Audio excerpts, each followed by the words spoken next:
Only the real I admire, dealing the fire, trying to fulfill a desire, killer for hire, and chinchilla attire, still a messiah, make 100 million retire, get my cane off the boat, rip your chain off your throat, dang in my coat, violate me and my gang gon' revoke, bought the whip in cash, why y'all niggas paying the note, out here shit is getting bad. Today we're taking a look at our second scent from the house of Histoires de Parfum. This one is called Petroleum. Now, we reviewed 1725 Casanova in the past, and I liked that one. Really sort of a lighter scent for the spring and summertime, in the same vein of Invasion Barbar and Sartorial. This one is the polar opposite of that. Now, if you're interested in backstory for the house, please do check out the video that I did on 1725. But basically, this is a French house that makes fragrances based on historical characters and a specific point in time. So like Casanova was 1725, but they also have a few different collections. They have a tuberose collection that has 3 different scents. Each was having a different interpretation of the flower. They also did an edition rare that focused on oud. So they did 3 oud scents, a rose one, an amber one, and a petroleum one.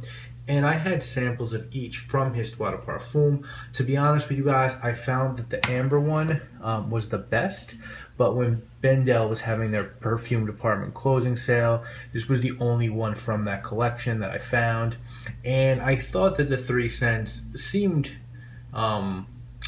pretty similar, so I didn't think it was a big deal to purchase this one. And the idea behind Petroleum was that the perfumer and the brand wanted to use petroleum as a symbol of early wealth and prosperity. You know, petroleum was once referred to as black gold and comes from the earth. And so, as I said, one scent is based upon rose, one based upon amber, and one based upon petroleum. Petroleum was a 2011 release from Histoires de Parfum, and the notes on it are bergamot, oud, and aldehydes at the top, amber and rose in the middle, and musk, patchouli, leather, and civet in the base. Now, as far as purchasing this one goes, in New York City, Aids de Venustus carries this line, in New York carries this line, and I think Bergdorf Goodman does as well, but of course you can always purchase Histoires de Parfum on Lucky Scent's website. This one only comes in a 60 ml EDP bottle for $185. I got it for 60% off at Bendel,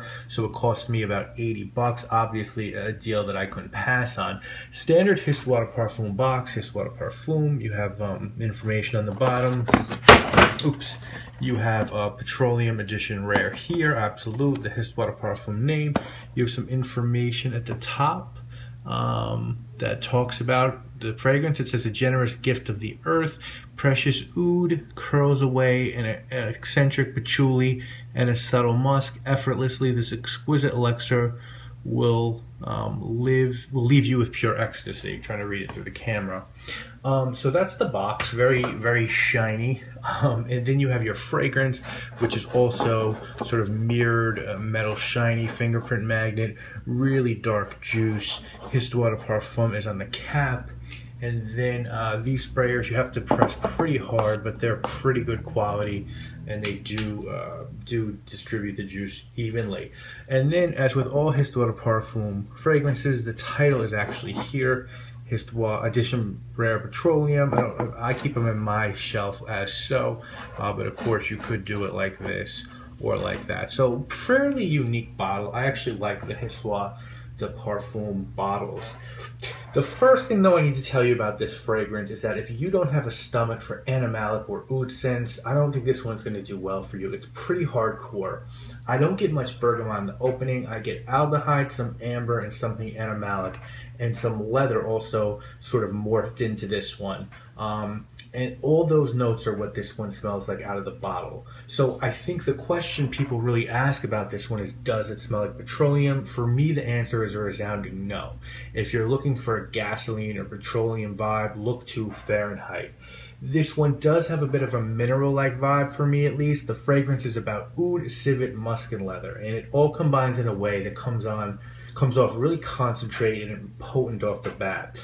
Sometimes not being able to really pick individual notes out of a fragrance is sort of endemic of not good quality materials being used, but in this case I think it's more about the blending of really high-end materials. This one does change quite a bit on the skin. Kind of works in reverse of normal fragrances. Instead of starting out light and becoming darker, it opens up dark and lightens up later. As it dries down, it becomes a little bit powdery and ozonic, a little beach-like almost. Very weirdly, that happens about 4 or 6 hours. This one does start to calm down and dry down a little bit. Performance is excellent on this fragrance. It's not as hardcore of a scent as Amber Own, but it's still not going to let you down with its performance. It's going to project, it's going to give sillage, and it's going to get you through a day and an evening with no problems whatsoever. It's unisex juice, and any woman who is comfortable with animalic or oud fragrances is going to be fine with this one. I consider this to be a cold weather scent. I could see it working on spring evenings. Occasions, I think it's pretty difficult. And that's crazy for me because I have no problem wearing a scent as dark as Encre Noir. So the fact that I find this one difficult to wear should tell you something. I think it's probably best on nights out if you want to be bold and daring, because you will get noticed with this one. I don't know though if it's the way you're going to want to get noticed. If you were unable to get this one or just wanted something like this, I'd recommend 1740 by Histoires de Parfum, Marquise de Sade, which is actually a leather fragrance, but you could also look at stuff like Nise 10, Mona de Oreo Kier, Opus 7, Tower Lone Star Memories, all sort of dirty leather and amber fragrances that this one does remind me a little bit of. I think if someone was trying to talk you into buying this, they would tell you that it's really unique, it's really high quality, and I think for the price point, this sort of uniqueness and quality is quite a good deal. On the flip side, I could see someone saying to you, well, what's all that mean if you don't like it or you're not going to get compliments from this one?